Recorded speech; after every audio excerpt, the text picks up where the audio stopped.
What you want, when you want it, where you want it. This is The Mesh. Foot Candle Films. Film news and reviews from two guys who really like movies. This episode is brought to you by the Foot Candle Film Society. For a schedule of upcoming screenings and membership information, visit the Society's website at www.footcandle.org.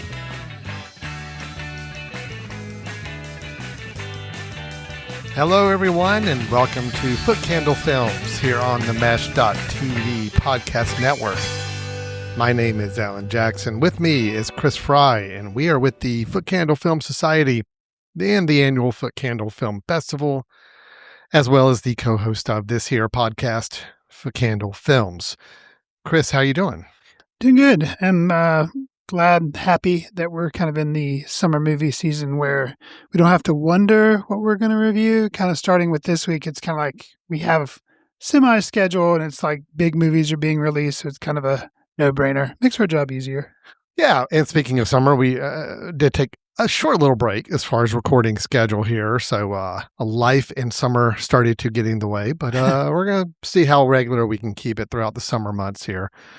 With those new releases, as you mentioned, Chris, it does make it kind of easy to look at the schedule. The challenge we've got is just making sure we're not just going for the top box office grosser every single week, which can be a little boring to do, and we're going to try to mix it up a little bit. But this will not be that week. This week, we're going to go with tried and true. The film we're going to be reviewing is the new Star Wars film, Star Wars: The Mandalorian and Grogu. That is going to be the featured film that we'll be discussing here in just a few minutes, followed by we're going to have some discussion about some upcoming movies based on the teaser trailers that have been put out for said films. We're going to watch those teasers and talk a little bit about the films that they're promoting and see what our level of enthusiasm are for any of these projects coming up. And then I believe, Chris, you also have a recommendation to share with us for a film that you think is worth checking out. So we're going to try to get all that crammed in. But first, Chris, before we do, it's time to go to a galaxy far, far away.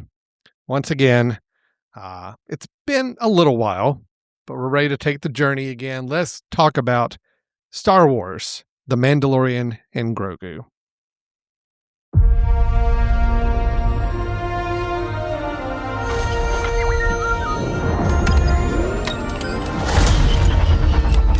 Hey, never touch the buttons.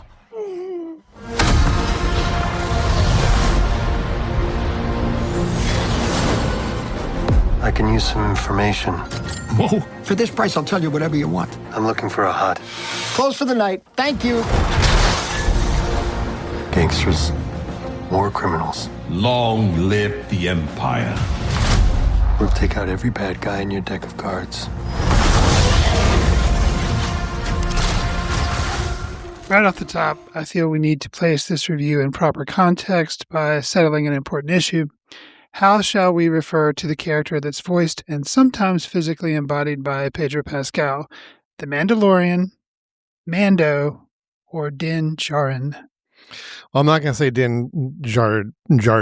Okay. Because I already had a problem saying it the first time. Fair enough. As did I. And I don't like the Mando nickname. Okay. So I'm going Mandalorian. Mandalorian. Okay. And just the full proper name. Sure. Okay. Now that we've got that dragon snake in the room taken care of, Alan, what did you make of Star Wars: The Mandalorian and Grogu? Uh-oh. I don't know if I don't know if the microphone picked that up or not, but that was a little bit of a sigh. Yeah. Maybe sigh, maybe groan combination. It was a combination. Okay. It was a throne. It was a Nice. sigh and a groan combined together. Yeah, boy was I didn't go in with high expectations at all. Okay. We've talked about this film leading up to it. We were both hesitant with this film. It's like, yeah, is this the direction we want to see Star Wars movies go? Maybe not. Are we really bought into the whole Baby Yoda thing? You and I were both a little, we'll wait and see, but we're not like excited about it. We were just kind of tiptoeing hesitation to it.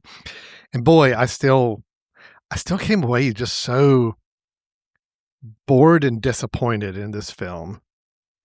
And bored is the word I'm going to use. And I'll tell you why, because this film, there's nothing to it.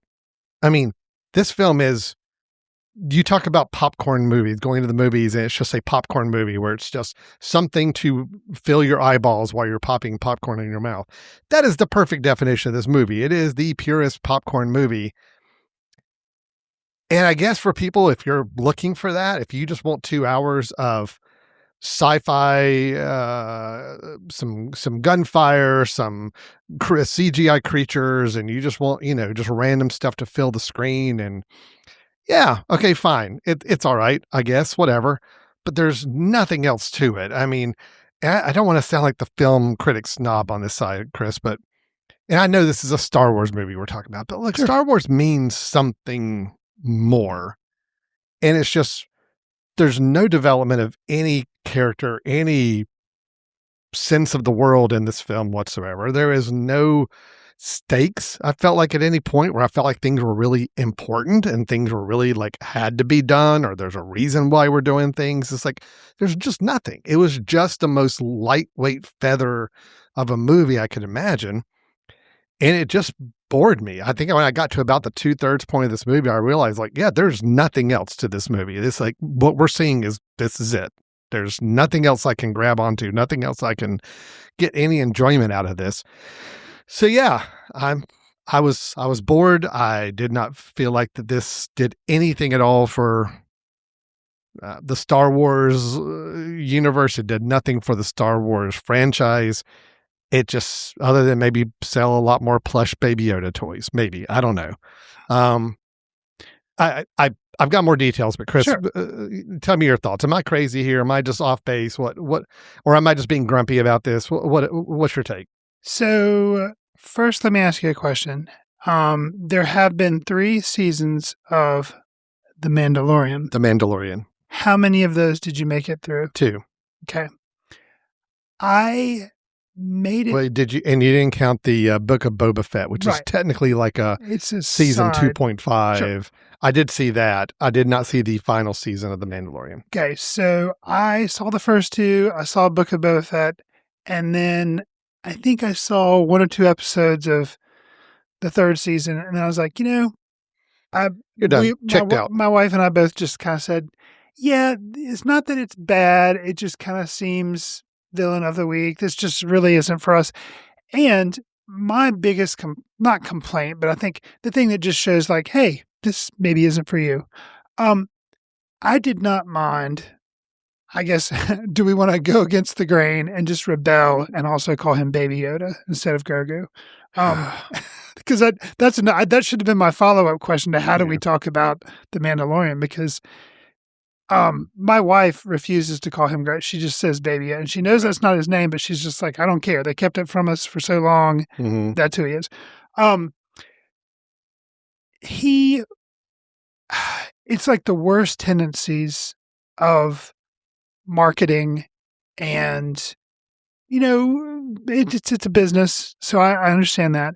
But The Mandalorian, the first season I thought was really good, and Baby Yoda, who is known as at the time, he was cute, but it didn't interfere with like a lot of other stuff going on. I mean, he was a plot point, but he wasn't just like, okay, let's make sure in every episode he makes a cute face or is eating something. Well, or it wasn't as central. And I feel like, now it's to the point where, the title of the movie is both of them. It's not even, it's like they just can't. And let's talk about that from a broader sense before I get into more of your thoughts.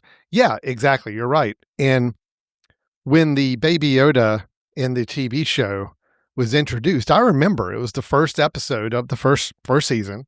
Yeah. The very end of the episode, the Baby Yoda is introduced, and we're just like, oh, that's an interesting twist now that the show's going to take. Is that, okay, this is the Mandalorian, and he's, a bounty hunter, and it's like all gunfire and action.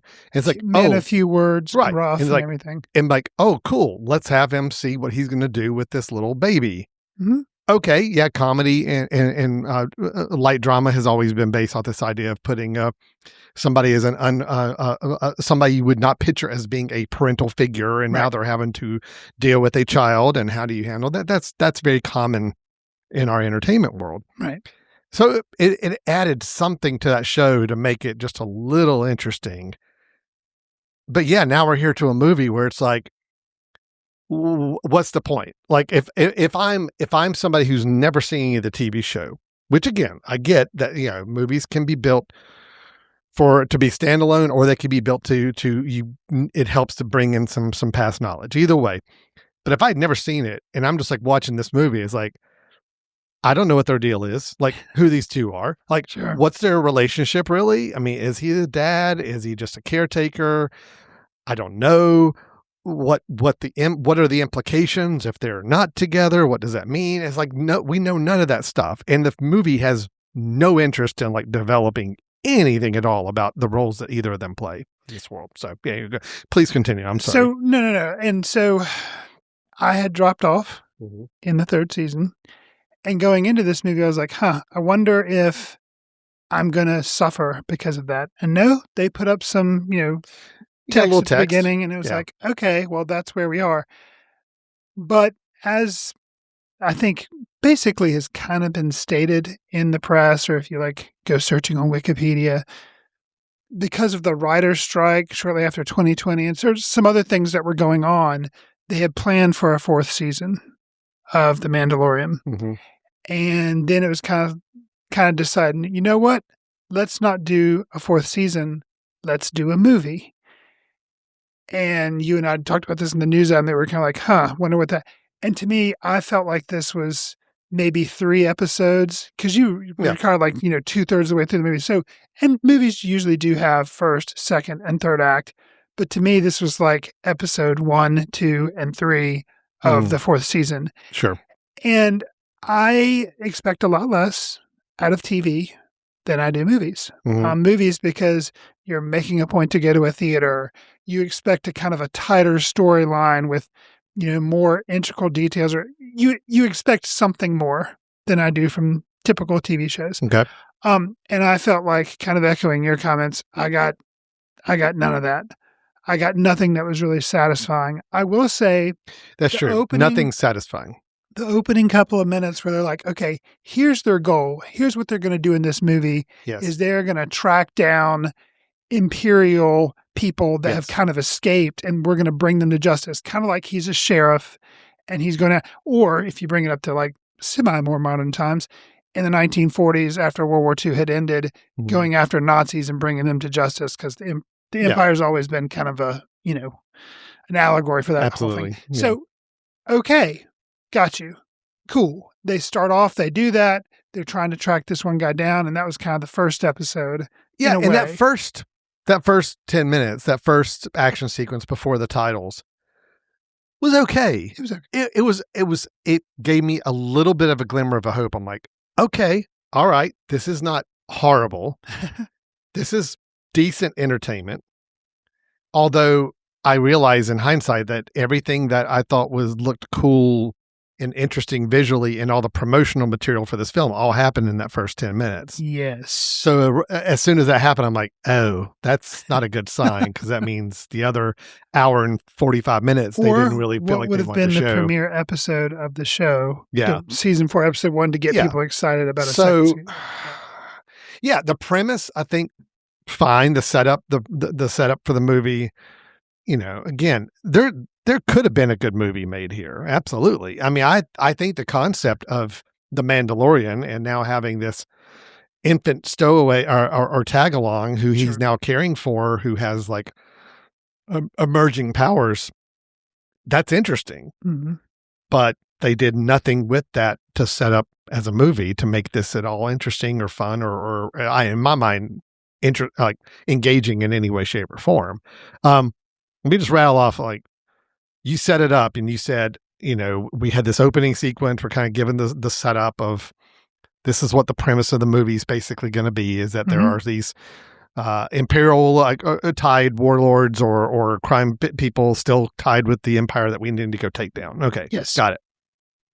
And we have an opening sequence, which was mildly entertaining. I don't think Jon Favreau, the director, by the way, I don't think he handles action very well. I don't think any of the action scenes in this film were done in a way that made them fun to watch and interesting. They were just all very cut and dry and just not engaging. So there were some great setups for some good action scenes, but I just didn't think the action themselves were really fun to watch. Okay. But then once we get past that opening sequence and we get to Mando goes to the next, set up the rest of the movie. Mandalorian. Oh, I'm sorry. I did say the shortcut. Okay. Maybe Mando is a little, it's just easier, shorter, takes less time. Okay. We'll go with that.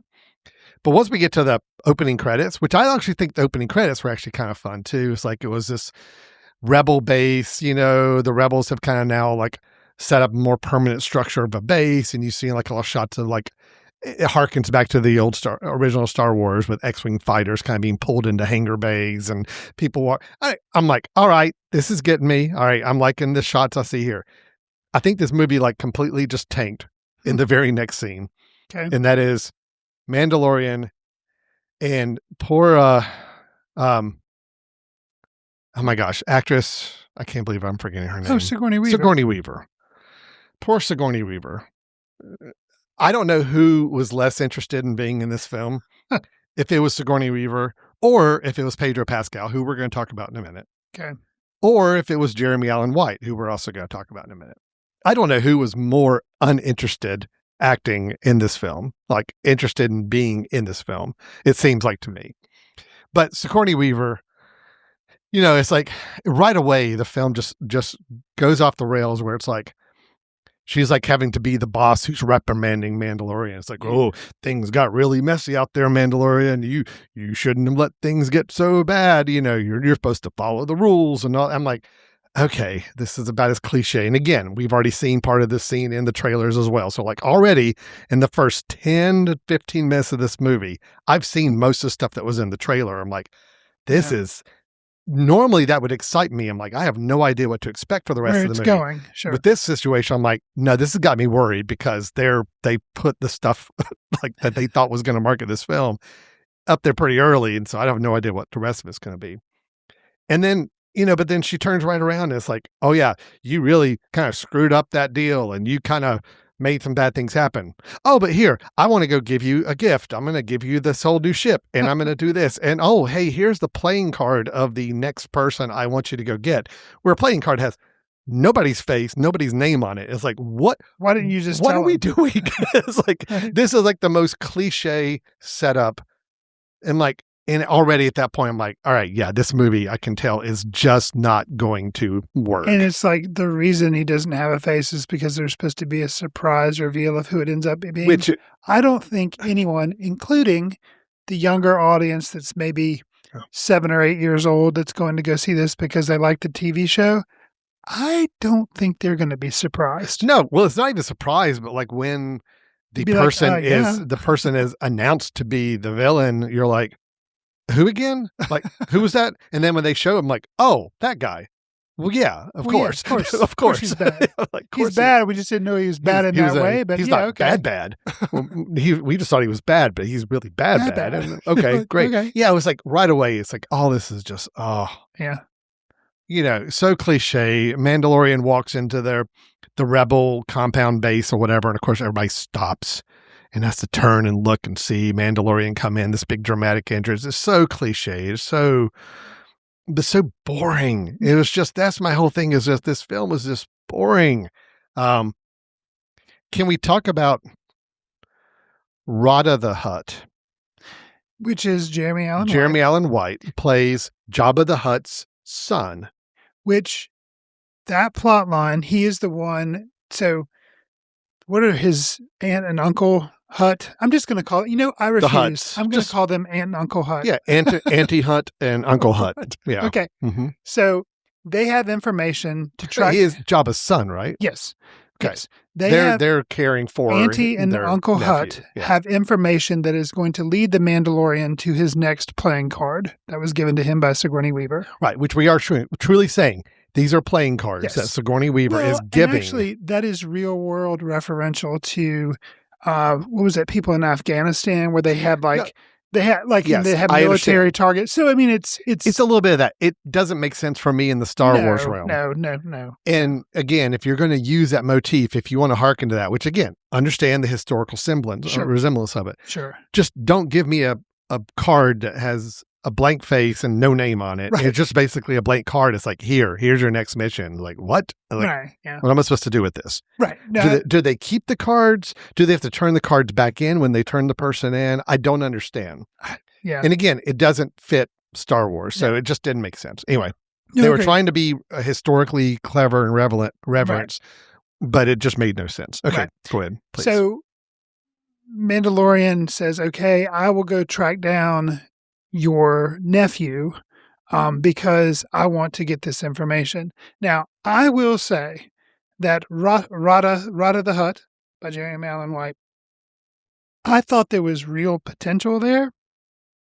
So you have the opening scene where they're like trying to track down the baddie, and then he's like, okay, well, I turn in one baddie, and to go after the next one, I have to go rescue Rada the Hutt. Okay. Not necessarily that part, but the fact that, this is kind of referencing the original thing. It's an interesting development where the son wants to kind of get away from the history of his father and how bad his father was. Mhm. There was potential there. But then it just kind of devolves. I want to touch on something you said. Who is less interested? I'm going to say I think Jeremy Allen White was actually having kind of like fun being in a Star Wars movie. Granted, it's just his voice. Well, barely his voice. I mean, it was just him talking Right. with And a they voice modulate it. modulator Yeah, put right. on. So it's Right. like, why? Other than just you want to be able to say Jeremy Allen White's in our movie, so he did a voice. I mean, there was no other point to it. But I mean, his voice acting, it was just so, trying to sound like a spoiled teenager. And it's like that's the tone it was trying to give off Right. half the time. Right. It was just so. I kind of enjoyed it, I guess. I Right. think just because I was hoping that it was going to end up being more interesting, and it wasn't. No, it was not. To answer you, who's less interested, Sigourney Weaver or Pedro Pascal? I don't know. That's a tough call. Well, let's go and clarify something first. Okay, Pedro Pascal has got top billing in this movie. Oh, and that's what I alluded to. Sometime physically embodied, and I'm talking very minimal. Sometime because It's very minimal. there were 3 actors. 3 actors played the Mandalorian. There's one that does a stunt Yeah. performer, and then there's one that just moves around in the suit. performer. So basically, anytime that Mandalorian has a mask on, it is either Brendan Wayne or Lateef Crowder playing the Mandalorian. Which they do a great job. No, that's fine. I mean, look, I still think the look, style of the Mandalorian is great, but here's the problem with the Mandalorian as a character. Okay, he's supposed to be this man of few words, very direct, very mysterious, whatever. And that's fine when we've had 2 to 3 seasons on a TV show of kind of like dealing with this character. And I do remember in the TV show, there was some moments of development with this character where it's like, we learn a little bit more about him. We kind of get a little more insight to his thinking, whatever. Okay, well, the movie had no interest in any of that. It's like, it's going to be the most simplistic, stated, unemotional dialogue we can possibly have for the entire 2 hours and 15-minute running time. Sure. And we're also going to make sure that the acting work, the true emotion or body acting work is done by these 2 other people. And then Pedro Pascal clocks in for, what do you think? Could he have done this in 2 days shooting time? Probably. I'm thinking 2 to 3 days. And that kind of annoyed me too, because he was on the screen basically for 5 minutes. Yeah, the whole thing with the Mandalorian, if you watch the series, he just always wears a suit. You never see his face. Yeah. He's always in his armor, and that's fine. But I feel like in this movie, 3 episodes put together, I wonder if once they decide to make a movie, like, okay, we do have to have Pedro come in because we want to prove that he was on set at some point. And so they have a mask removal point. And then, of course, as quickly as possible, they put it back and the mask on. removal was so dumb. Yeah. And then the retrieval of the mask or given back to him was also dumb. It was like, all right, well, this is so obviously clear why this scene was put in there that way. Yeah, I feel like that was a scene that was written when they decided to make it a movie. They're like, well, we need to add this. And yeah. Because, Pedro Pascal's face was in the TV show. Like he was unmasked on a couple of occasions. Sure. And there were times that was like kind of a big moment when we actually saw his mask come off, I think at the end of the first season or beginning of the second or something like that. Right. And so it wasn't like a big deal that the mask came off in the movie, but you could have made it a bigger deal, but it just wasn't. It was really a kind of a throwaway moment in an action scene. And then at the end of the action scene, it's like, oh, well, hey, here's your mask back. So it's like, yeah, you're done. You're done with that scene. So here's your mask back, going back to the way it was. Yeah. Chris. So my question for you is also, what kind of hold does Disney have on Martin Scorsese? Yeah, that's true. Okay, so this is the second film of 2026 that we reviewed where Martin Scorsese has made a cameo appearance, first being Outcome. Right. And okay, but Disney didn't do Outcome. It was on Disney Plus, right? No, Outcome was Apple TV. Oh, sorry. I lump Apple and Disney together, Yes. but you're right. They are, in theory, they are Right. separate. Okay, yeah. Okay. So really, this is his first dabble in Disney, But as far as I know. again, Yeah. kind of concerned because it's like, okay, it was But- Apple. but It was can I tell Apple. you? It was Apple, not Disney. Yeah. But it's like, But- although he was good in it, it was just kind of like, But yeah, I was going to say, as far as voice acting goes, he was still the best voice actor, I thought, for his very short scene in this film. I thought he was good. Yeah. I have to say, it was one of my more favorite parts of the film. I mean, How sort of crazy is it that two throwaway, movies but- I don't like that we've reviewed, Right. Martin Scorsese has a cameo in, and I think he's like one of the best parts of that film. Right. Because it's like, and I think it was actually good casting because they're Yeah. like, there's this character, he's running kind of a food truck, Right. and they get somebody who can kind of have some funniness to his voice. And He's a little bit Martin of a, what's the guy that's always like tipping off, kind of giving out informant type of Right. thing. A little bit of an informant, Sure. but also a very nervous informant who doesn't want to get hurt. And yeah, I mean, it's that Scorsese can pull that off. Yeah. It was mildly fun. So I did kind of enjoy that. I think that was a little thing they tried to throw out there for the parents, be like, hey, here's something funny you might think is interesting. It's Martin Scorsese. And I thought it was So funny. Chris, there was a moment in this film Yes. where I started to get a little glimmer of hope. Okay. And it was, Mine was the fact that Rada the Hutt was like Jabba's son. I thought that could have been interesting. What was yours? but why did Rada the Hutt speak English? Like with no accent or anything. I mean, just like so that we perfect could know it was English. Jeremy Allen, Right. I think. Other than that, don't know.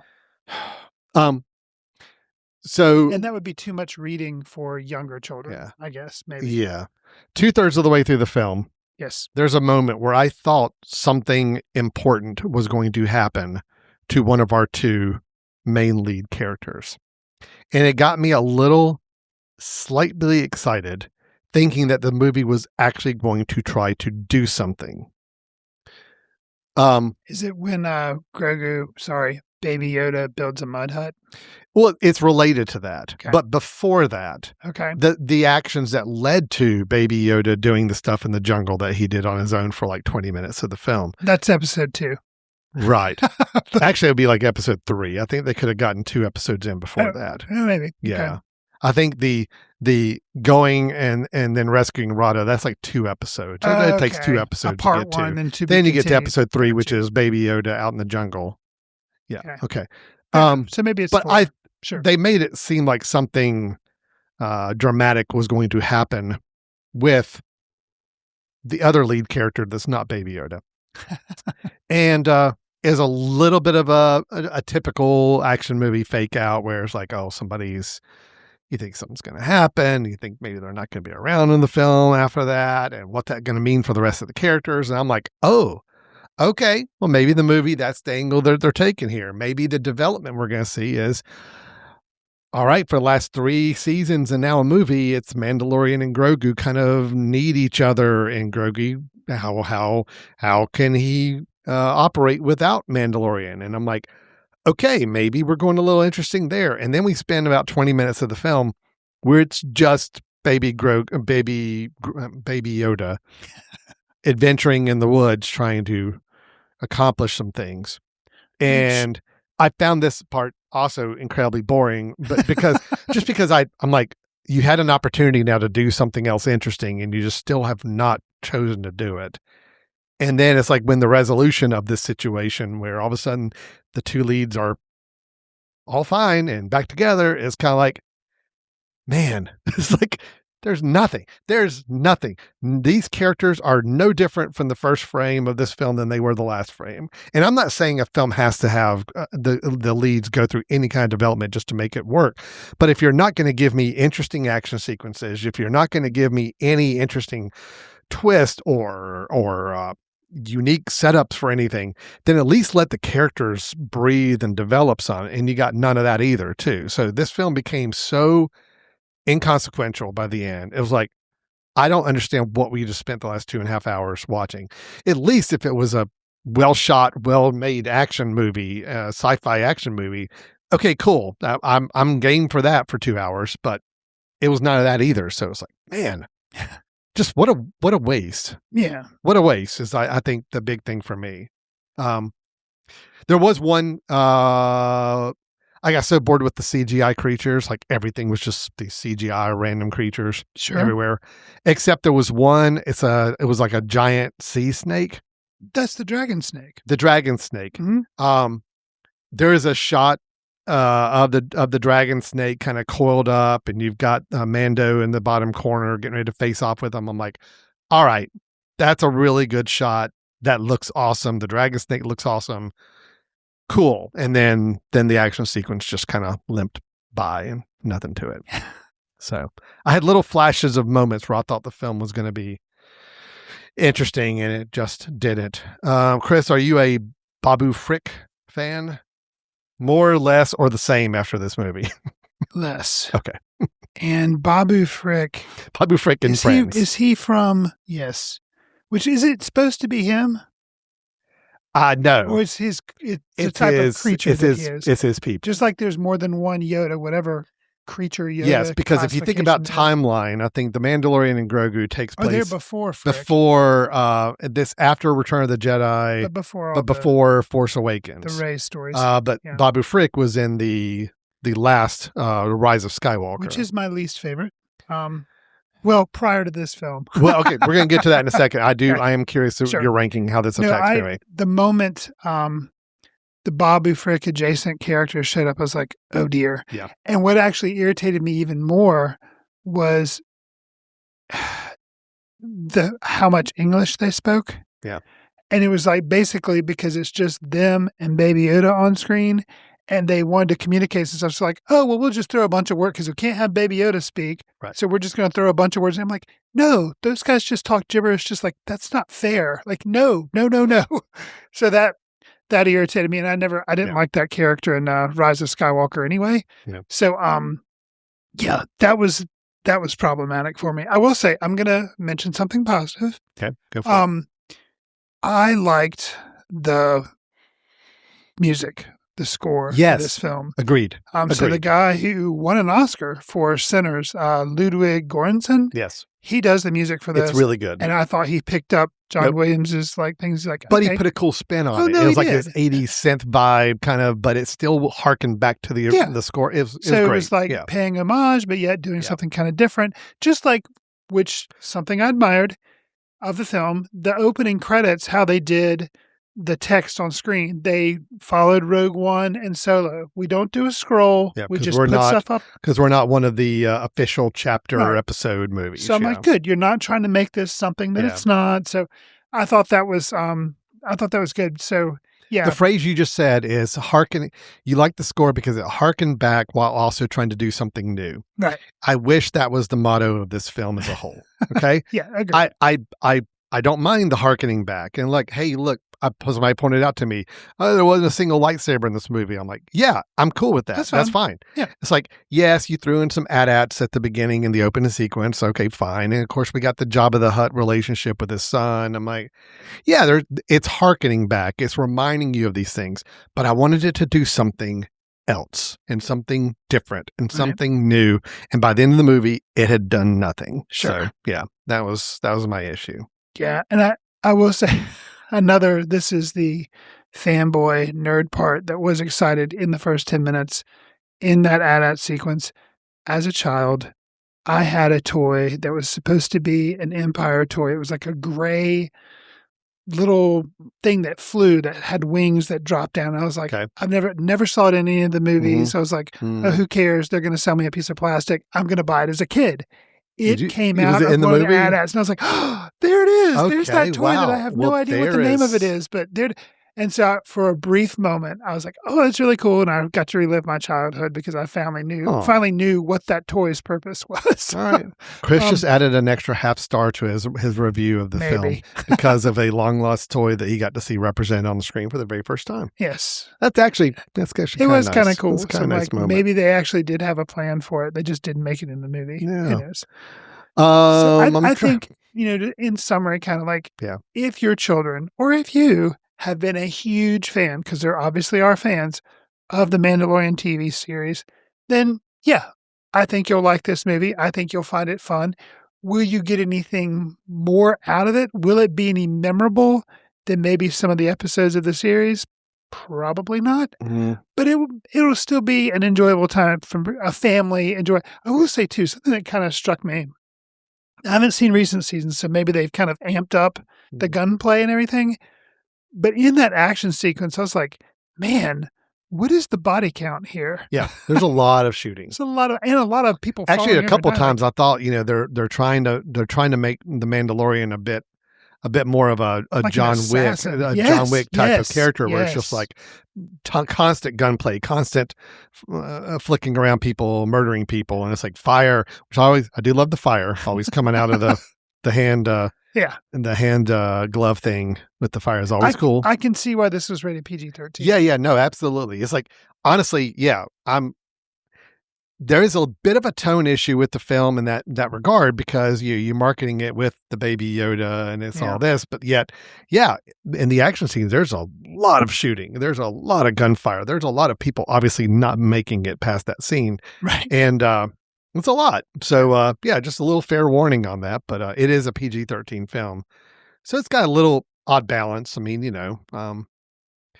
yeah, I think it still works for young kids. If this is their entry into Star Wars, I mean, yeah, fine. It is 2 hours of eye candy and cool looking creatures and spaceships and all that. It's fine, and you got the baby Grogu doing cute little things occasionally, and Mandalorian, the outfit, the costume, the presence is still cool no matter what. So yeah, you got all that, but there's just nothing else. And honestly, if these were episodes of the TV show, if these were 3 or 4 episodes of the TV show, whatever the duration may be, I think after the first 1 or 2 episodes of this, I'm like, I'm not really, even as a TV show, I'm just not. Sure. I'm not seeing any real value to watching this. Yeah, there's just it may look great. There's acting, the music's great, but there's just not a story that's holding you captive. Well, even on the villain side, like we had another assassin, I guess, who becomes kind of a mano-a-mano kind of villain fighting Mando late in the film, but there's no depth to that character. There's nothing we learn about him. There's nothing interesting. No. It's like the Hutts are kind of villains, but yet they're also not really very present, not really that involved with things. Yeah, that could have been. It's just, there was nothing to hang. There's nothing to hang on to, Right. And then we get to the end of the film, or close to the end. And again, Sigourney Weaver. I love Sigourney Weaver. As do love I. her. But boy, oh boy, the shot of seeing her in an X-Wing fighter, I thought would have been cool, but it just wasn't, because again, she just looks so bored. Right. And I'm like, you're in an X-Wing fighter. You're dressed in the X-Wing garb. You're talking over the headset with an X-Wing fighter, and you just look like you don't care. Right. It's like, and unfortunately, it's just, I think that's how she seemed to just be feeling about this whole endeavor. Is what it seemed like. That's what it was communicating anyway. Right. And anyway, oh gosh, I could go into like so much more detail about decisions that characters make, about why they're doing it just makes no sense to me. Everything was just, let's just play for the image we want to put up on the screen. Let's just play for the next set piece we want to put together. And it's just, the plot made no sense. The story, the decisions character made no sense. Very disappointing. Yeah, me too. And I think they have Is it Sean Levy who's going to do the next? Sean Levy is doing one coming out next year. Is Star Wars Starfighter, that's going to star Ryan Gosling. Right. That I will say I do have more hopes for than I did this movie going in. Have they revealed timeline-wise what this one? I don't believe so. Okay. But just because I think Ryan Gosling's on it has got my interest, because I do think Ryan Gosling's a good actor. I think I do he too. picks good projects. I don't think he does subpar work for the most part. Right. So, and Sean Levy, I could take or leave as a director, but I think there's at least some talent there. Jon Favreau, I think, he's a good producer of content. I think he's got a real heart and emotion for this type of stuff. I just don't think he's a good director.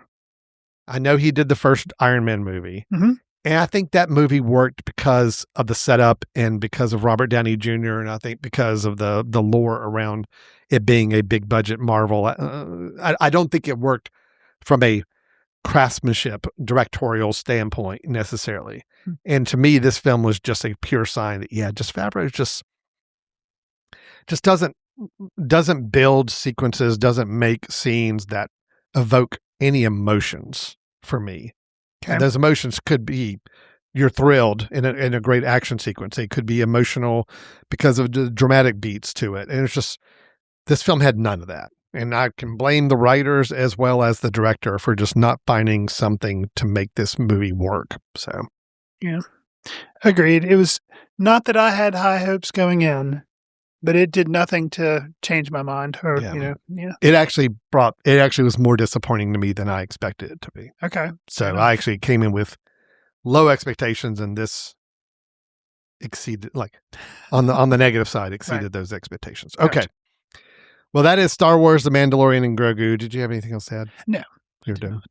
All right. Well, that is our take on it. Obviously, you can hear disappointment seems to be kind of the presiding theme of our discussion of this film. Money-wise, it's not doing great for a Star Wars movie for sure. But let me wrap this up. We talked about ranking. Yes. So, are you prepared at this point to give me a full theatrical ranking of all Star Wars movies, or do you just want to tell me where this falls kind of compared to others? Well, I'd have to think about the full ranking probably, but I can say, Give me a sense of kind of where this falls. This is at the bottom. This is at the bottom. This is at you. the bottom. So- Rise of Skywalker, which I realized recently I hadn't seen since the year it came out. Yeah. I saw it twice Mhm. to confirm, I don't like this movie. But then just recently, actually kind of in preparation for this, I watched the three Force Awakens, Last Jedi, and Rise of the sequels. the new sequels. I watched those just to get me back in the Star Wars mood.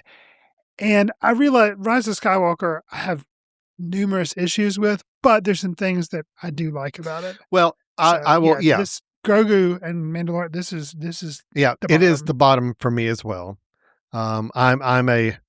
I will still to this day despise Attack of the Clones so See, much. I don't. Yeah, I do. Yeah. So to me, fair. it's Mandalorian Grogu. Then it's Attack of the Clones. I'm going upward on the scale. Then it's Rise of Skywalker. Because yes, I did not enjoy that film, but there were at least some things happening. You don't like Attack of the Clones, but you like Revenge of the Sith better? I like Revenge of the Sith a little better. I know. Okay, you can definitely flip flop that for me. No, Revenge of the Sith at least had for me some dramatic elements and moments that worked for me. But it's still very problematic. After you go Rise of Skywalker, it is Revenge of the Sith. Okay. After that, so I mean, these are my bottom tier. Yeah. All that. Yeah. I think you and I both felt like Solo is better than what a lot of people say about it. I agreed. It's not a great Star Wars movie, but it's better than the four I just mentioned. And yes, I would have liked for the Lego people, Phil Lord and Christopher Miller, I would have liked for them to be able to continue directing it. But, it's the way Hollywood works. Yeah. People get in disagreements. Ron Howard came in. And but you just take the movie that you got. And I thought it was okay. And I really liked Rogue One. I'm a big fan of I Rogue did One. too. Liked Rogue One. Yeah. So anyway, we move upward from there. Sure. And of course we get up to anyway, we're not going to open up the whole debate of where Last Jedi falls on the rankings for people on the audience, because I know you and I are much more in agreement on that than Yeah. And your favorite Star Wars film is? Empire Strikes Back. Of course. Yeah. Which is, that's the boring Empire answer. Strikes Back. That's the boring answer, but it is the answer. Empire Strikes Back, first original Star Wars, then Last Jedi, then Return of the Jedi, then Force Awakens, then Phantom Menace. Rogue One and Solo somewhere in there. Yeah. Okay. Yeah. So we're pretty similar. Yeah. Got you. Okay. I think we've talked enough about this. Yeah. We're going to take a break, guys. We're going to come back in a few minutes and talk about some trailers for some upcoming movies, and also hear Chris's recommendation for the week. You're listening to Foot Candle Films. We'll be right back in just a moment. Want to discover great podcasts or maybe even start one of your own? Welcome to The Mesh, Western North Carolina's podcast network built for creators and listeners alike. From local sports and business to comedy and culture, The Mesh is home to unique voices and fresh perspectives. Do you have something you want to say? The Mesh can help you bring your podcast to life with the tools, support, and platform you need to be heard. Check us out at themesh.tv, where great podcasts live and new ones are born. Welcome back to Foot Candle Films here on the Mesh.tv podcast network. We went a little longer than normal on that discussion. Make up for no show last That's week. true. We were giving a double discussion on this film. Well, because it's Star Wars. There's a lot more emotional baggage we bring to the table, I think, when talking about some of those films. So, It's true. all right, well, thanks to everybody for indulging us on that first half. But we are turning around to talk about new films instead of ones that have already come out. New films that are still yet to come out here in the coming months that have released teaser trailers or just regular trailers to promote them recently. And we'd like to talk about some of those teaser trailers right now. So, Chris, this one just came across my desk yesterday. Okay.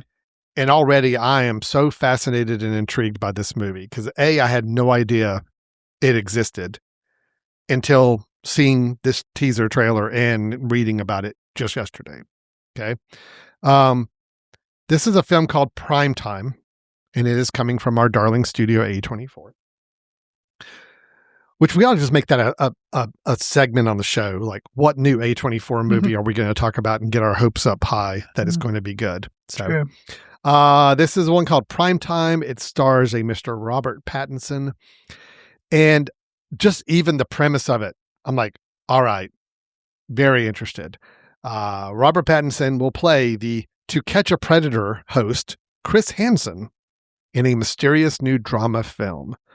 So yes, he is playing Chris Hansen, who is the real life host of the NBC gotcha crime show To Catch a Predator, a show that was widely popular, but also incredibly controversial. Quick question. Yes. Did you see the documentary Predators? No, I have not.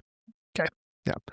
But so that's a question to you, is I am assuming that this film is going to take a more critical view of the way that show and the whole premise of the show was conducted. Is that kind of your take as well? I would assume so, yeah. Okay. And to me, I haven't seen the trailer yet. I'm interested.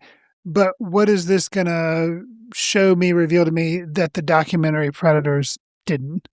Well, again, the reason you take a real life subject that has a good documentary made about it that was very informative and well made, and you make a dramatic version of it, the dramatic version has to give you some more human insights that are not easy to communicate in a documentary. Have to give you more character, nuanced development that you can't really see in a documentary. Well, and I'll say as well, I love documentaries. I recommend them all the time on the show. But more people see narrative films than they do documentaries. So if a documentary does really well, they're going to be like, you know what would do even better than this? A narrative film. Mm-hmm. So I get it. Well, so this is called Primetime. It is coming out. Let's see. Hold on. I had the date right in front of me here. It's now scrolled past it. Shoot. Just this fall is all it's saying. It also co-stars Merritt Weaver, Skylar Gisondo, and Phoebe Bridgers.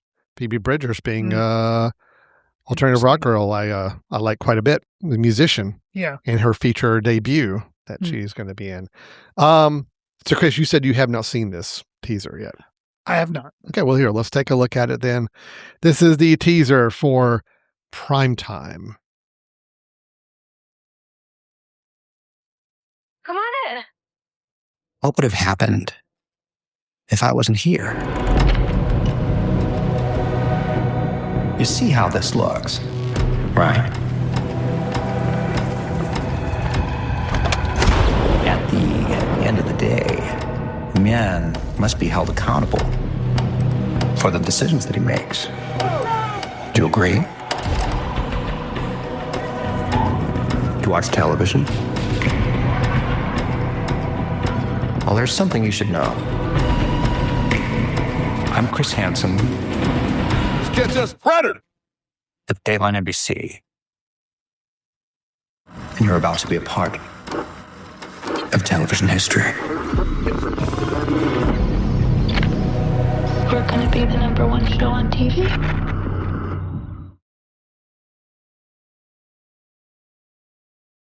All right, so that was the teaser for Primetime, starring Mr.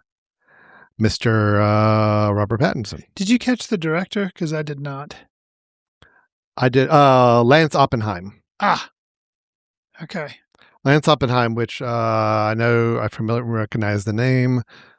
Well, I think I might be confusing him with Joshua Oppenheimer, who did right, the Act of Killing. The Act of Killing. Yeah, so not him. No.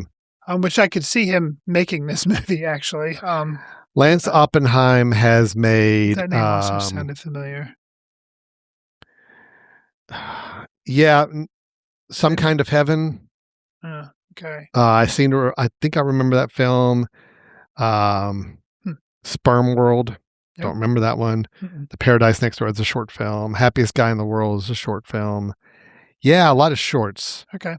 Some Kind of Heaven appears to be his only biggest feature film, and that was the one about the retirement community, the villages in Florida.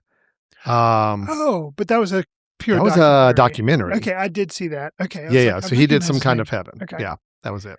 I will say, at least from the trailer, the teaser, it does look to be very stylish, which that right there answers my question. Like, what's this going to, because obviously documentaries are pretty straightforward and, but using the whole idea of maybe multi-screen, which the different camera angles that was used in the show, but also, yeah, it does look like there's some interesting things going on. It does look like it is not going to be the most flattering image of Chris Hansen that's ever been put out there, which the Predators documentary also, it doesn't paint him it doesn't paint him as poorly as what it looks like this film's going to do. But and I had guessed, again, I haven't seen the film, but what part Skylar Gisondo was going to play. And I'm like, yep, I think he is going to play somebody who is caught as I think, I don't know because I haven't seen the movie, but I'm like, yeah, that's kind of wrong. And I see him doing a very, very, very, very, very good job in that. Well, I am an unabashed fan these days of Robert Pattinson. Okay. I really just think I'm into anything the guy is working on. I was really impressed with him in the drama, liked it quite a bit in that film. Mm-hmm. I really think his Bruce Wayne and the Batman, I think, is really good and very interesting. Yeah, I think, and even going to something like Mickey 17, I was not the biggest fan of that film, but I mean, he was going for it. He was. Yeah.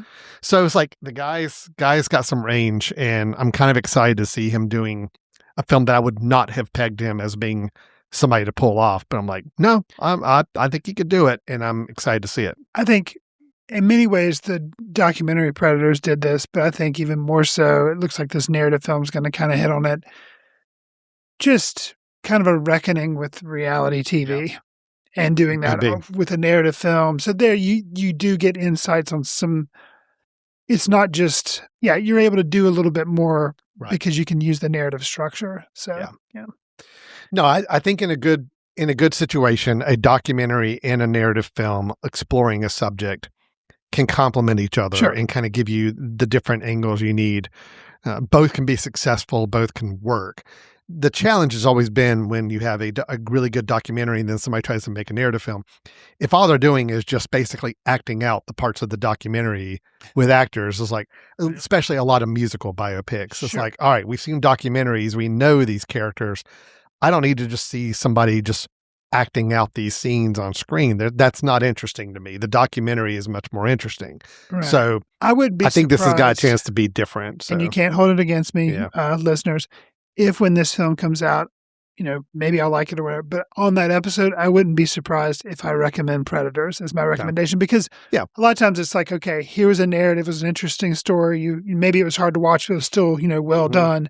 And then, okay, if you want to know then watch the documentary. So, we'll see. I love it when those two can coexist. Sure. There's a lot of examples of that where a really good narrative film and a really good documentary kind of on the same subject exist and they work together in a way that's just really... And right off the top of my head, the narrative film that was done about Mr. Rogers versus the Morgan Neville documentary, both of those are great. Yes. Are great. And they explore... They have some overlap in a little bit what they do, but they explore things from a different angle. Mm-hmm. And they give a complete picture into that world. So that's a perfect example. Very, very, very good. So they can coexist. It's not like one has to be better or whatever. No, that's right. Coexist. Yeah. Okay, good deal. Well, that is Primetime coming out this fall. Okay. We will see how that shapes up when it's released. All right, Chris, there's another couple trailers you've tipped me off to that we're going to set up and watch here. We got one called Her Private Hell. Anything you want to set up with this one? What's the deal with this film? I have nothing about it. Sure. It's the new film from Nicholas Winding Refn, it's his first film in 10 years. He's the guy that kind of hit the scene with Drive originally. And he did Drive. He did Only God Forgives. Wasn't that the name of it? I think so. That was the one with Ryan Gosling also afterwards. What was the last one they did? Was it The Neon Demon? Yeah. Okay. Good job, Alan. And I've seen all three of those, but I'd forgot because he hadn't done one in a while. But so I think maybe this is his fourth. Okay. But definitely first in 10 years. I felt like he did something else in between. He may have. But this is his first in 10 years. Premiered at Cannes, I think, because that was a big film festival, obviously, that's happened recently. So I think that may have been where he or maybe there's just been a teaser for it, which is what we're going to watch. But so do we know anything about this film, or are we just going to watch the teaser nothing about straight into it? I know nothing about it. Just real quick, because now I'm curious, and this is what I do. Hold on. Oh my gosh, I just totally messed that up. I had his filmography pulled up, and then I just lost it. I just wanted to see if I was right that Neon Demon was his last one. Well, that was definitely after Only God Forgives, I think. Yeah, it was definitely. I just couldn't remember if there was anything else beyond that. Got you. More recently, he did short music video, short miniseries. Yeah, okay, he did some miniseries. I think that's probably what I was thinking. I think last feature film, it does appear to be The Neon Demon. Okay. He did Only God Forgives before that. He did Drive before that. And Bronson was his first film. Oh, which I've seen that as well. His first, he did previous films, but the first one that I think got a major release was Bronson. Yeah. Okay. All that to say, let's check out the trailer for Her Private Hell from Nicholas Winding Refn. Yes. All right, here we go. There's not a single person that is like you. Say it with me. I am unique consciousness. She's like us, but she's not one of us. And I am made of stardust.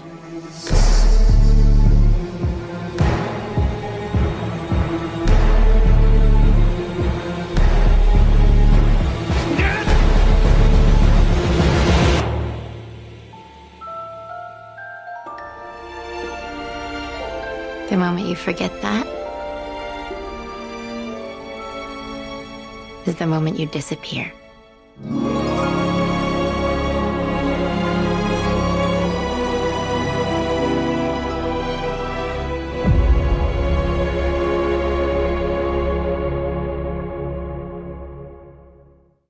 Okay. So that was the most teasery of teasers. I mean, really, which is great. I love it. Yeah. For Her Private Hell. Sure. Did not really tell us anything, and I'm cool with that. So I'm going to make up a plot synopsis. Okay.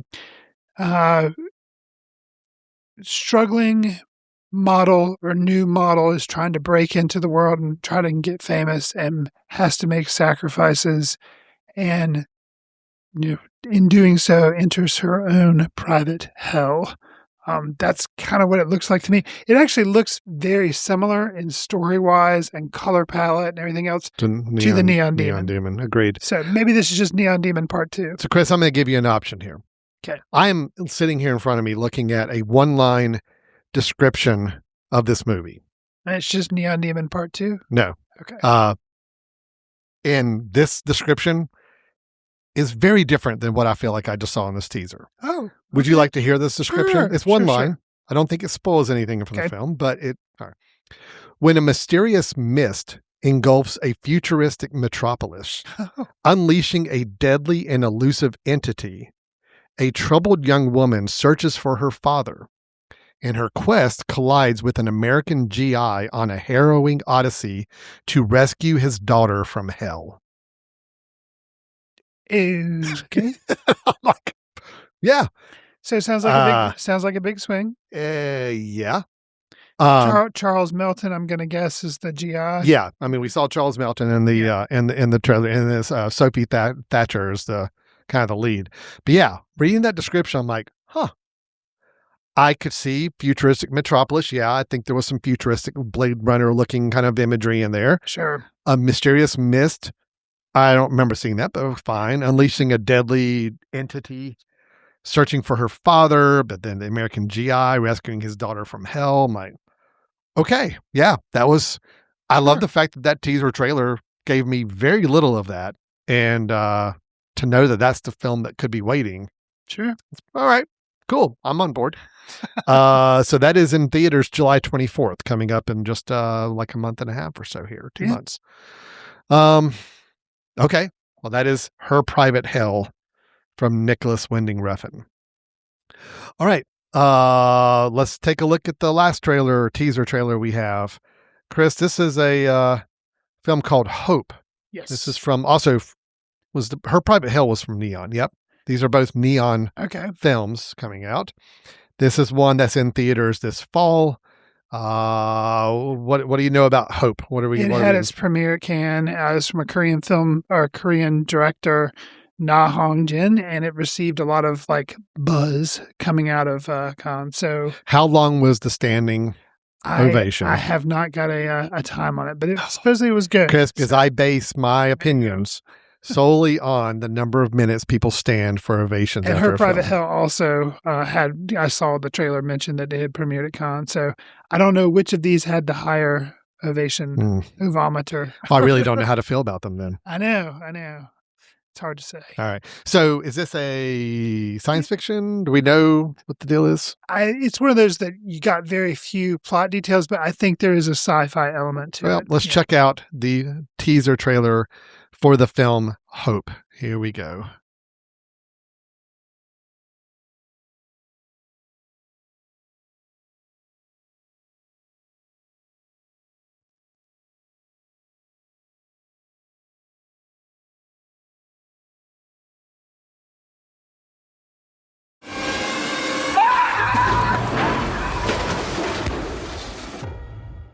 Okay, that's the teaser trailer for Hope.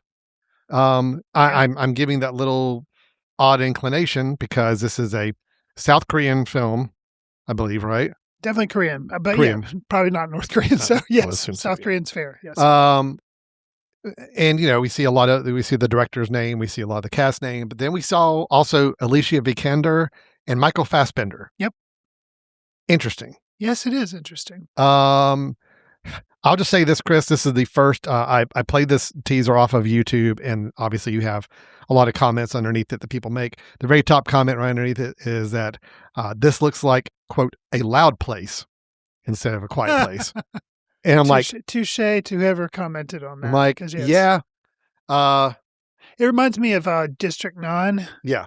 Yeah, there's a little bit of that too. Yeah. It's a apocalyptic looking aliens or creatures have infected some. Yeah, it does look a lot like A Quiet Place. I mean, both the creature designs and being out in the woods and having a lot of forest imagery, and there's a lot of that. That's, I don't know. I want this to be good, but right now it looks very samey.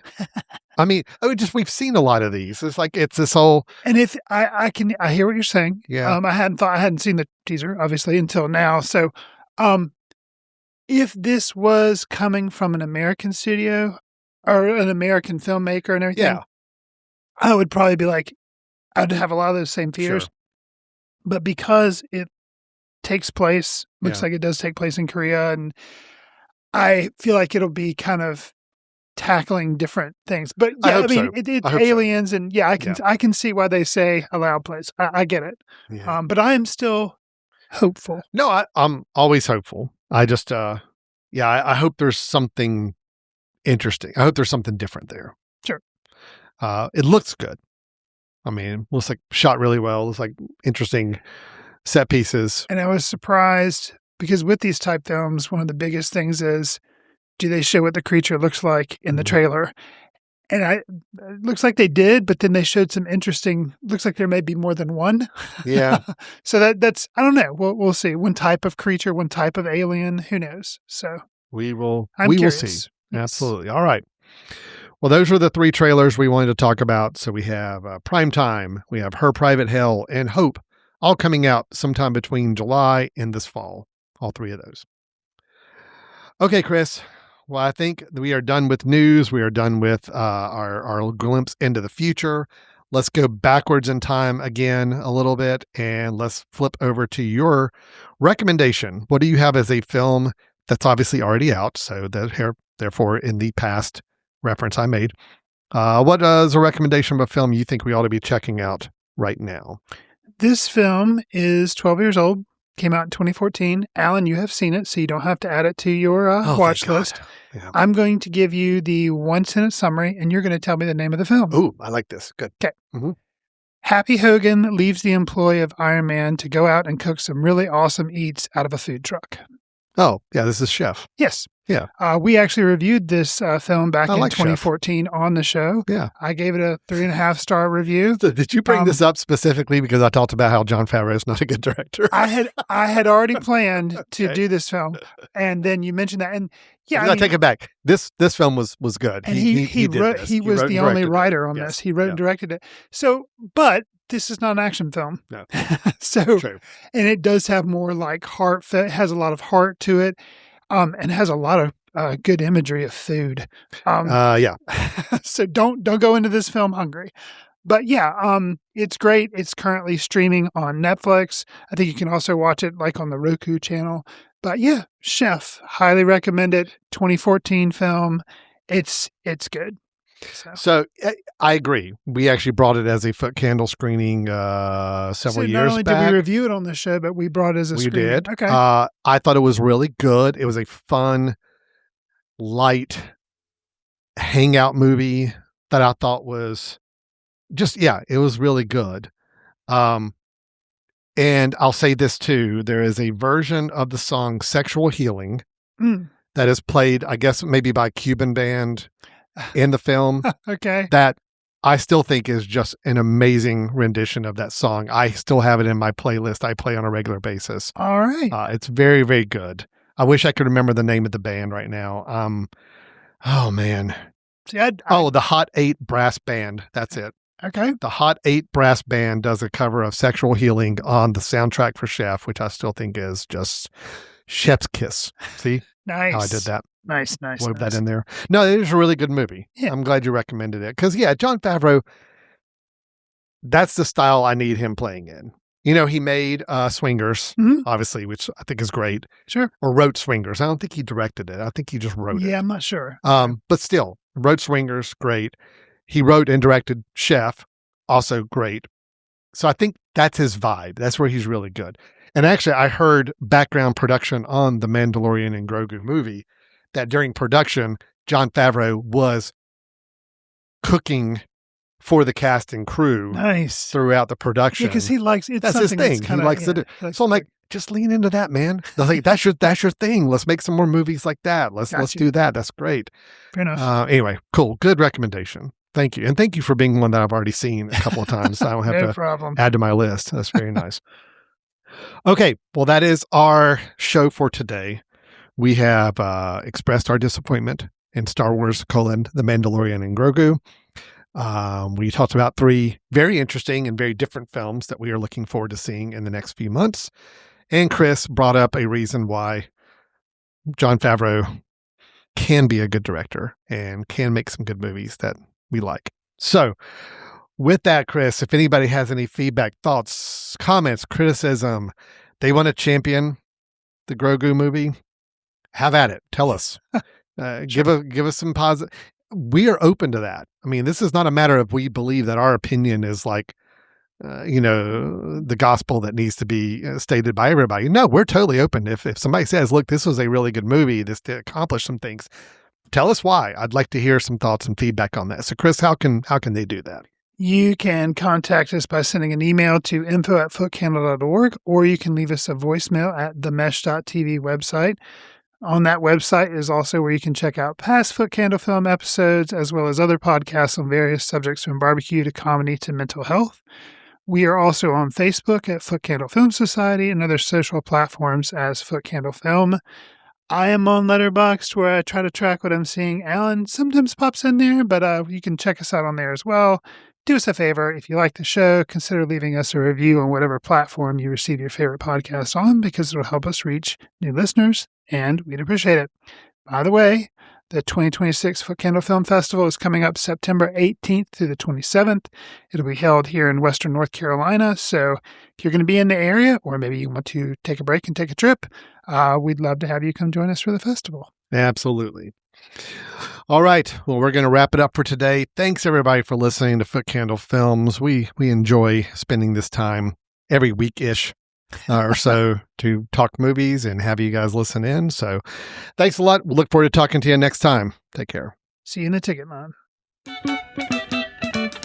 Watch films in the company of like-minded people in the dark. Watch films in the underground. We won't let anyone know where you are. The films that don't make it to Carmike at the mall, or ones that were famous when Grandpa would watch films out of the reverence of the heritage of an art. Watch films through the courtesy of Foot Candle Film Society. Special thanks to Carpal Tuller for the show theme music. For more about Carpal Tuller, visit www.carpaltuller.com. You've been listening to The Mesh, an online media network of shows and programs ranging from business to arts, sports to entertainment, music to community. All programs are available on the website as well as through iTunes and YouTube. Check us out online at themesh.tv. Discover other network shows and give us feedback on what you just heard.